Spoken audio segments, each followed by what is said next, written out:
గెలుపే లక్ష్యంగా గురజాల టీడీపీ అభ్యర్థి ఎర్రపతిని శ్రీనివాసరావు ప్రచారంలో దూసుకుపోతున్నారు. గురజాల మండలం పులిపాడు గ్రామంలో ప్రచారంలో నరసరావుపేట ఎంపీ అభ్యర్థి శ్రీ కృష్ణదేవరాయలతో కలిసి ప్రచారంలో పాల్గొన్నారు. భారీ ర్యాలీగా వాహనాలతో కార్యకర్తలు స్వాగతం పలికారు. 5 ప్రాంతాల్లో గజమాలతో అభిమానం చాటుకున్నారు. ప్రజాదరణ చూస్తుంటే టీడీపీ కూటమి అధికారంలోకి రావడం ఖాయమని ఎర్రపతిని తెలిపారు. పల్నాడు ప్రాంతంలో వైసీపీ అధికారంలోకి వచ్చాక అరాచకాలు పెరిగిపోయాయన్నారు.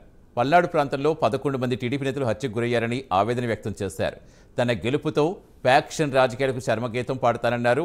ఎంపీ అభ్యర్థి శ్రీకృష్ణదేవరాయలు మాట్లాడుతూ మేనిఫెస్టోలో ఇచ్చిన హామీలు అమలు చేసి రాష్ట్రంలో అభివృద్ధి పరుగులు పెట్టిస్తామని తెలిపారు.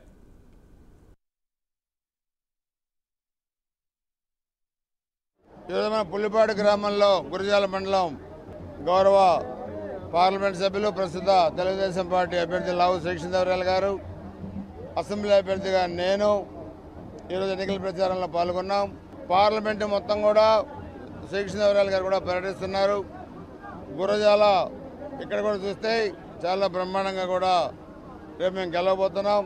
దాదాపు 50,000కు పైగా మెజార్టీ ఇక్కడ ఎమ్మెల్యే అభ్యర్థిగా నాకు లావు శ్రీకృష్ణదేవరాయలు గారు రాబోతా ఉంది.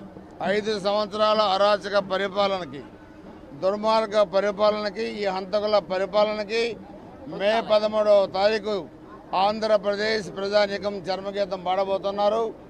ఈ నరకాసుర వధ మే 13వ తారీఖు జరుగుద్ది. ఇంకా ఖచ్చితంగా నెల రోజులకి జూన్ 4న కౌంటింగ్ జరుగుద్ది. మధ్యాహ్నానికల్లా తెలుగుదేశం, జనసేన, భారతీయ జనతా పార్టీ కూటమి 155 సీట్లతో రేపు అధికారంలోకి రాబోతా ఉంది. ఈ అరాచకాలకి అడ్డుకట్ట వేసి అభివృద్ధిని సాధిస్తాం. గురజాల నియోజకవర్గంలో ఇంగ్లీష్ ఛానల్కి, ఇంగ్లీష్ పేపర్కి ఇచ్చిన దానికి కష్టపడాలి.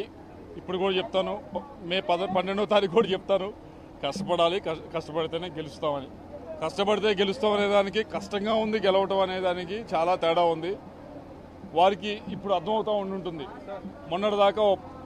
మొన్నటిదాకా ఆర్టిఫిషియల్గా ఐపాక్ వాళ్ళు ఏదో ఒక విధంగా సిద్ధం సభలను, ఇంకో సభలను పెట్టి జనాన్ని తోలి అలా అలా అలా అలా ఉంచారు.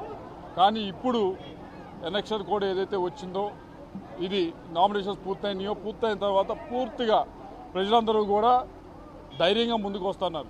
నేను అడుగుతా ఉన్నా, ఏమి ఇంతమంది వస్తూ ఉన్నారు ప్రతి చోట అడుగుతా ఉంటే, సార్ కేసులు పెడతారని, ఇంకోటి పెడతామని భయం ఉండేది. ఇప్పుడు ఆ భయం లేదు. మేము ధైర్యంగా ముందుకు వస్తూ ఉన్నాం. రేపు ఎలక్షన్స్లో మే 13వ తారీఖున మేము చూపిస్తాం, ఓటుతో చూపిస్తాం. ఏ విధంగా అయితే మమ్మల్ని అందరినీ కూడా సప్రెస్ చేసి ఉంచారు కాబట్టి ఆ ఆవేశాన్ని, ఆక్రోశాన్ని ఆ రోజు చూపిస్తామని చెప్పి ప్రతి ఒక్క వర్గము కూడా చెప్తా ఉన్నారు. మహిళలు చెప్తా ఉన్నారు, యువత చెప్తా ఉన్నారు, రైతులు చెప్తా ఉన్నారు. ప్రతి ఒక్క వర్గం కూడా ఈరోజు ధైర్యంగా ముందుకు వస్తూ ఉంది. ధైర్యంగా ముందుకు వచ్చి రేపు మే 13వ తారీఖున తప్పకుండా తెలుగుదేశం పార్టీకి మంచి మెజారిటీతో గెలిపించి, పల్నాడు ప్రజలే కాదు ఆంధ్ర రాష్ట్ర ప్రజలందరూ కూడా గెలిపిస్తారు.